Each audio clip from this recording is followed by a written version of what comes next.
Welcome to the Betting Above the Rim podcast. Today's date, September 10th, episode 83 in this podcast. Today, we get into a bunch of topics. First, Jamal Murray signs a massive extension with the Denver Nuggets. We'll talk about the play of Jamal Murray, and is this the right move for a Denver Nuggets team in a loaded Western Conference? Next, we head to the W with 3 games tipping off on 9/11. First off, a big matchup with Angel Wilson and the Las Vegas Aces heading to play the Indiana Fever and, of course, Caitlin Clark. We also have the Washington Mystics and the Chicago Sky, an interesting match with 2 teams jockeying for the 8th and final playoff spot in the WNBA. And the last game of the night is going to have the Seattle Storm taking on the LA Sparks. Lastly, we'll go and continue our previews of the NBA, going with the Golden State Warriors, the Houston Rockets, and the Indiana Pacers. And before we get started, folks, I do want to make sure with tomorrow, when it's being dropped, it being 9/11, and the importance of this day is in this country, and just make sure when you get a chance, folks, if you can, thank a fireman, thank a police officer, thank our troops, thank anyone that keeps this country safe, and hopefully, like they said it on 9/11, 2001, never again. Let's get started in today's podcast in talking about Jamal Murray.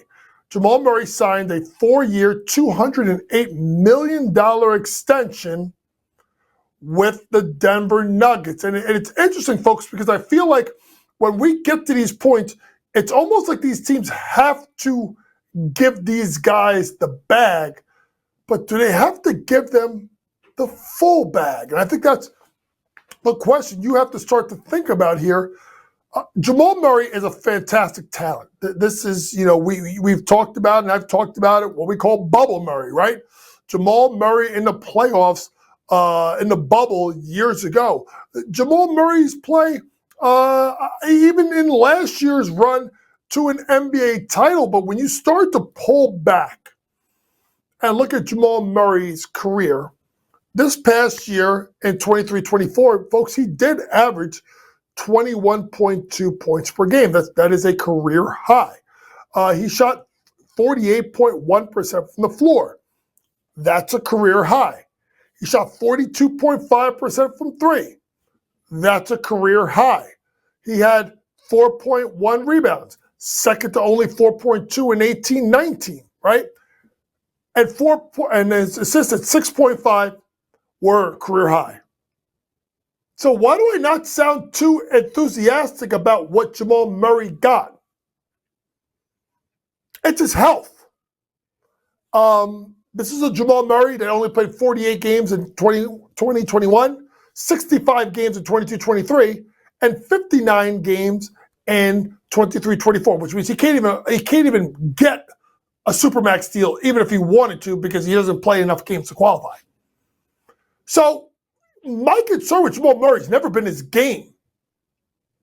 It's his ability to be there, right? But there was a famous phrase, the best kind of ability is availability or dependability, right? Can Jamal Murray give you 75 games? Well, folks, he hasn't given us 75 games since 2018, 2019. Now, I know we had the COVID shutdown and stuff like that. I get it. But still, he hasn't given Denver 75 games. And it's, if you look at it, folks, this is a Denver Nuggets team that, folks, have you all looked at this division? Have you guys looked at this division that they're in, right? When you look at who they got to go through every night, the fact that they got to play Oklahoma City and Minnesota. I mean, you could argue that the 3 best teams in the Western Conference all are in the Northwest Division. So while I love Jamal Murray, I'm a big Murray guy, big bubble Murray guy, you have to be concerned with, can he give you enough games to be that Robin to the Superman of Nikola Jokic?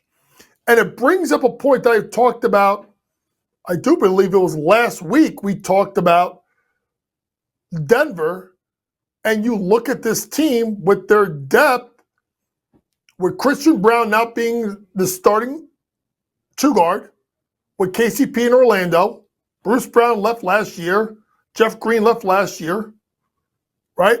They bring Russ in, right? They take Deron Holmes, the star rookie, out of Dayton, he tears his Achilles. If Denver's going to make a run to try and get back to the NBA Finals and win a championship second in 3 years, Jamal Murray has to earn every bit of that money. And the biggest way he's going to have to do it is two ways. Number one, show up and play and give them 75 or so games, which he, like I said, has not given them since the 18-19 season. And he's got to be Jamal Murray in the playoffs. And there's two different Jamal Murrays. There's the one that scored 24 points a game versus the Lakers, or the one that scored 18.4 against Minnesota. Right? The one that, didn't shoot it well from three in either series. 29.4%, 33.3%.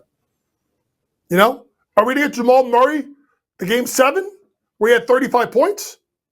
Or do we get to Jamal Murray game 6, 4 of 18 for 10 points? You got the massive deal, Jamal. And you looked horrible in the Olympics. Let me just add that really quick. So do yourself a favor. Earn that money. Be available and be great. Let's move on to the W, which has 3 interesting matches for different reasons. Let off with the biggest matchup of the night, where the Las Vegas Aces head to take on Indiana Fever. Right now, the Las Vegas Aces minus 3-point favorites. Folks, make sure when you listen to this podcast to check the lines, because when we started looking at this podcast, it was 1.5. It's moved to 3. I anticipate there could be more movement. And the movement, folks, is going to be based primarily on if A'ja Wilson is going to play. So make sure you take a look at that. Over-under of the game right now is at 178.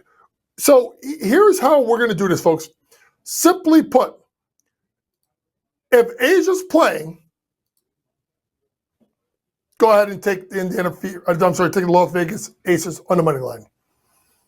On the money line right now is at minus 154.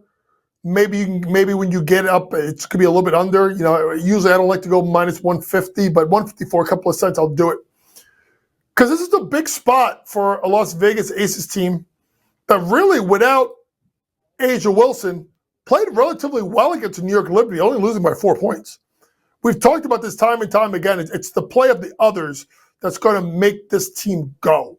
Can Jackie Young, can Chelsea Gray, from Kelsey Plum, can they make enough shots, particularly from the 3-point line, to get this done?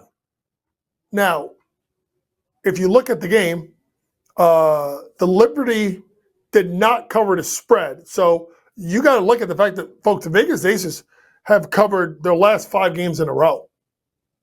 So they're playing better basketball. Indiana Fever, coming into this game, have not covered their last 3 games, a wild game, a 104-100 win. If you look at the head-to-head matchups, they've played twice this year, and the Vegas Aces have won by 19 both times. Now, the key thing is both of those games were before July 4th, and obviously the Indiana Fever is playing better. But I'm not playing around with this. Simply put, if A'ja Wilson is in the lineup, I'm taking the Las Vegas Aces on the money line. If it goes over minus 116, it's at minus 3.5, take a minus 3.5.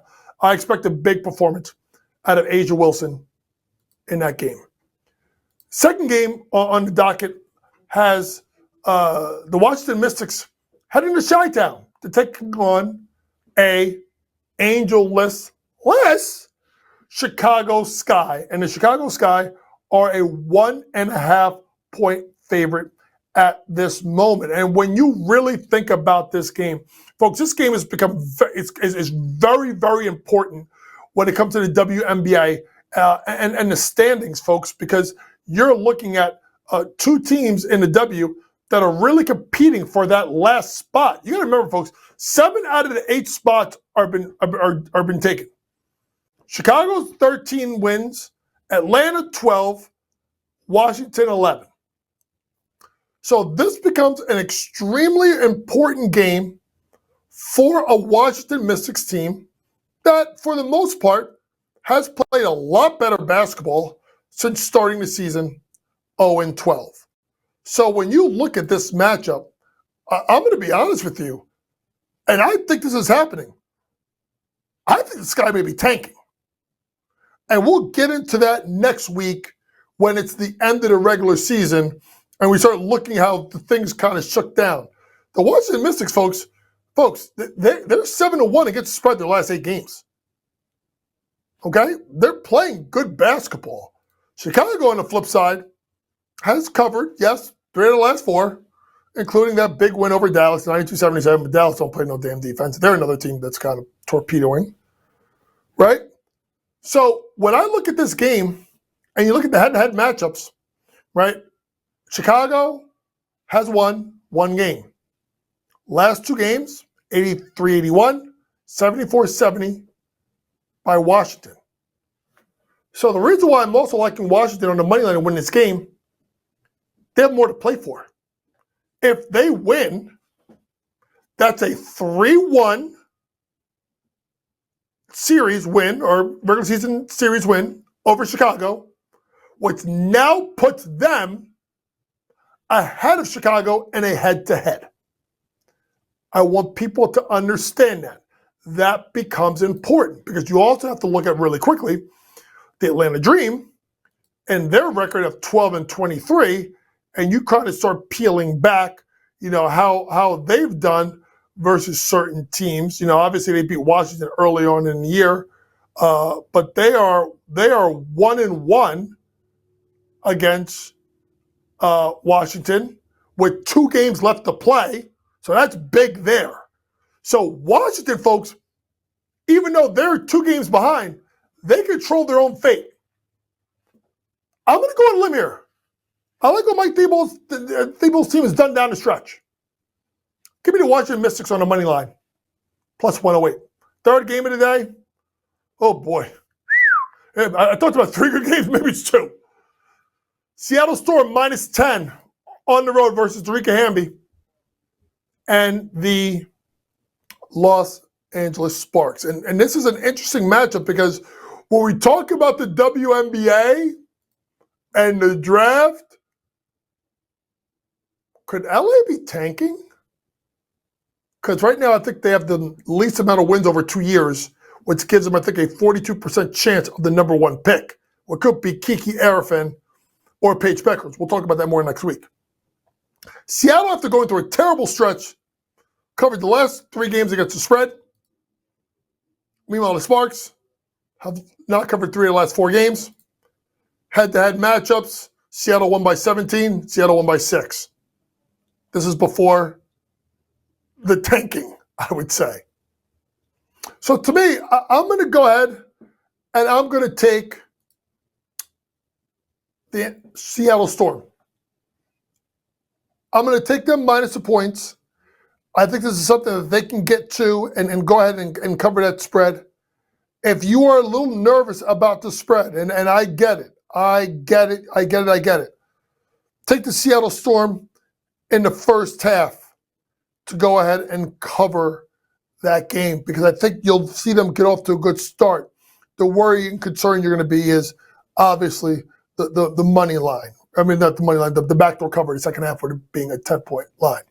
So go ahead and give me Seattle minus the points. When it comes out, it'll probably be about 5.5. Seattle, first half, minus 5.5. So really quick, we're going to go with the Vegas Aces, provided the fact that Angel Wilson plays on the money line. If it gets over minus 160, go ahead and take them minus 3.5. We're going to go ahead and we're going to take the Washington Mystics on the money line because I think they have more to play for and they control their own destiny. I think it means something to them because you got to remember they had a good record. They made the playoffs last year with Elena Deladon. And then I'm going to go ahead and take the Seattle Storm -10. But if you want to take the -5.5 in the first half, when the books lay that first half line, I will not have any problem with that. Now to the NBA and our preview of teams. And let's go to the Golden State Warriors, a team that's had a rich tradition for a long time. The Golden State Warriors, who just gave Steph Curry the bag with a little bit of an extension, do know their over-under win total is 43.5. Okay? Odds to win the Pacific Division, folks, is the hardest division in the NBA. 5-1. Phoenix, Lakers, Clippers, Kings, and Warriors. It's tough. You could argue all 5 teams can make the playoffs, but they won't. Odds to win the Western Conference are 22-1. Odds to win the NBA championship 45-1. And it really hinges on Steph Curry. How much can he carry him? Because there ain't a lot much left. They let Klay go. You know, they tried to ramp this up. Remember, folks, they won 46 games last year, so people are expecting a step back here from Golden State. Steph was fantastic, folks. He's always been.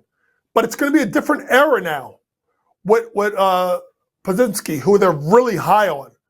Andrew Wiggins, who they can't trade. What is he going to do? What is he going to bring? Right? Out of shape. Not really engaged. Draymond Green. When is the next time he's going to blow up?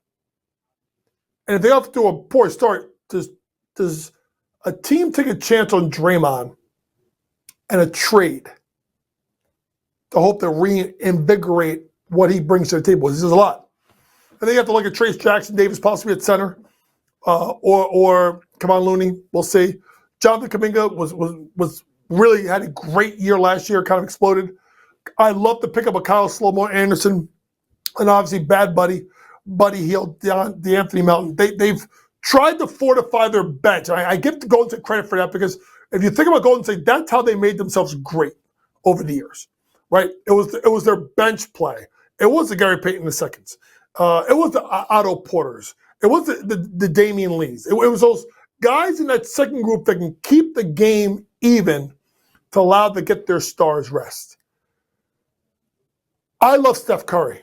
Odds to win MVP are 40-1. The lead the league in regular season made threes is -260, and him to score 60-plus points in any game is 9-1. Folks, I love Steph. I love him to death. I can't bet on any market with Steph Curry right now. He's not going to be the MVP. It's too much minus money for him to lead the season in threes.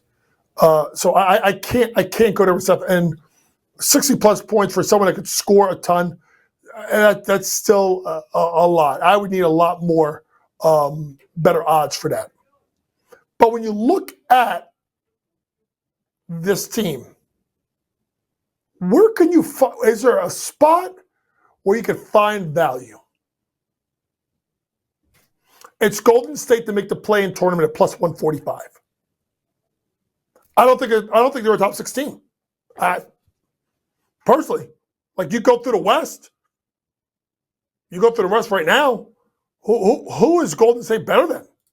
I mean, let's literally. And I hope if people disagree with me, please tweet at me at Coach Young and Jay. Let's have a conversation.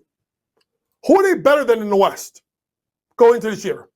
Not better than Oklahoma City. Not better than Denver. Not better than Minnesota. Not better than Dallas. I don't think they're better than Phoenix. And I expect huge jumps out of New Orleans and out of Memphis. I think San Antonio is going to be better. I think Sacramento's better than them. So if you line them up, I don't see them being a top 6 seed. Best way to play this right now. Golden State plus 145 on FanDuel right now to make the play-in tournament. Seeds 7 to 10. That's where I think Golden State falls under. Now let's go to the Houston Rockets. Folks, I'm a fan I'm a fan. I'm a fan. This team was so goddamn bad the first half of the year. Then they turned it on the second half. Then they lost out fair in Shogun and missed the playoffs by, I think, 2 games. Over-under win total of 43.5. Do y'all know that the Rockets won 41 games last year? Like, I'm shocked I saw the number.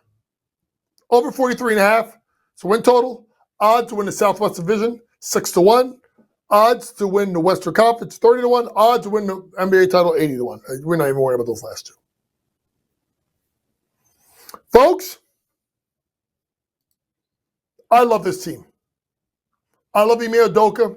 Forget about what he does off the floor. They got a good point guard at Fat Five Freddy. Jalen Green's a stud. Jabari has continued to get better. Right? I think I'm very Shingun. Y'all laughed at me when I said it last year. I call him Mini Joker. I'm dead ass. He's Mini Joker. His ability to pass the ball and see the floor is cerebral IQ. I can't stand Dylan Brooks. Hate him. Hate his guts. But when he's locked in, he can help. But it's that second team. Unless Steven Adams gets traded. Steven Adams, tough as nails. Tari Eason, one of the top defenders in the NBA. Amen Thompson, I think it's going to be great. And then you look at Reed Sheppard and Cam Whitmore. Folks, I'm going to put this right now.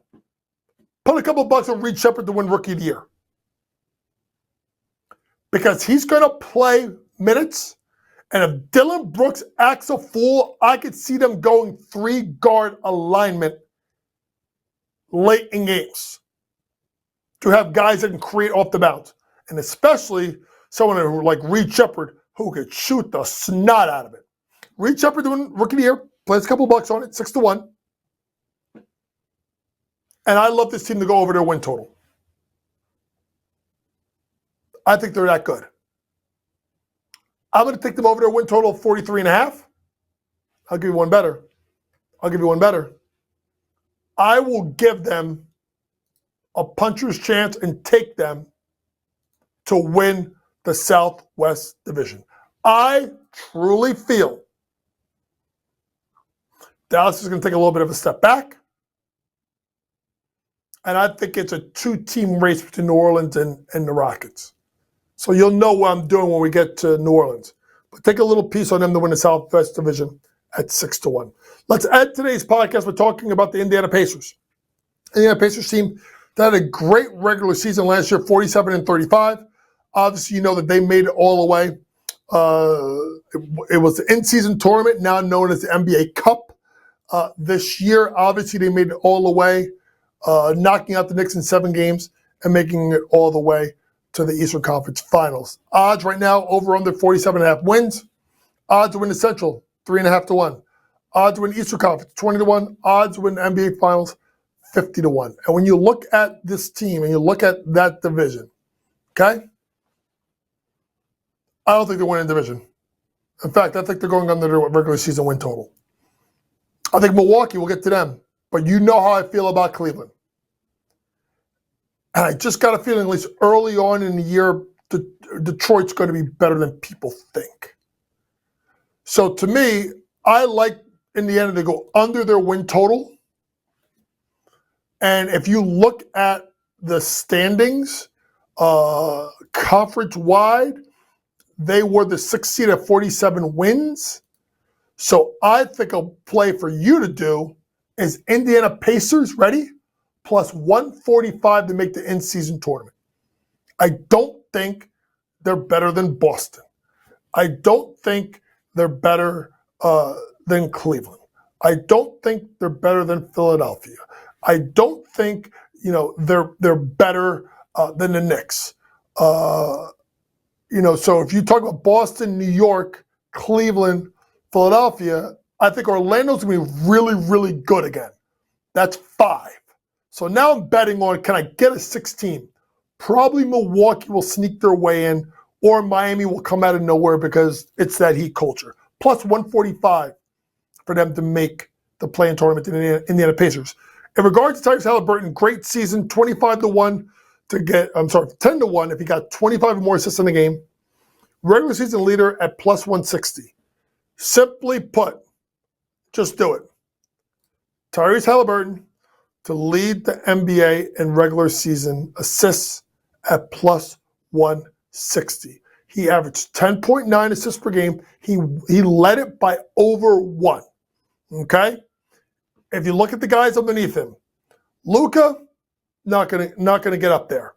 Joker, trying to get a triple-double. I think Tyrese gets 11 assists a game, so won't get there. James Harden, taking on more of a scoring role. LeBron James needs help. Sabonis won't get there. The one that's interesting that my producer, Matty George, does a great job, told me. He said that the favorite is Trae Young. Trae Young goes to DeJounte Murray. Trae Young's going to shoot the ball 295,000 times. Okay? So I'm not believing that. One of the best bets I can give you right now in this podcast, Tyrese Haliburton to lead the NBA in assists at plus 160. This has been your Betting Above the Rim podcast for September 10th. For all things sports gambling, download that Sports Grid app. Pre-game, in-game, post-game, props, predictions, and more from the very best in the sports gambling industry. Remember, folks, with it being 9/11, thank a police officer, thank our military, thank a firefighter, thank anyone that is keeping our country safe. Next week, we'll continue our previews of NBA teams, and we'll preview the end of the WNBA season. And we'll talk a little bit about this whole thought of teams tanking for Kiki Arifin or it's Paige Beckers. For my producer, Matty George, and Vinny, who does a great job with the graphics. Thank you for listening, folks.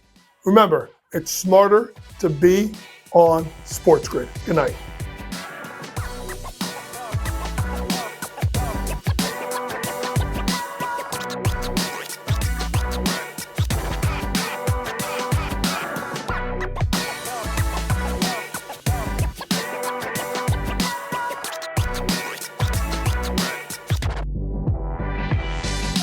When you ask your question, okay?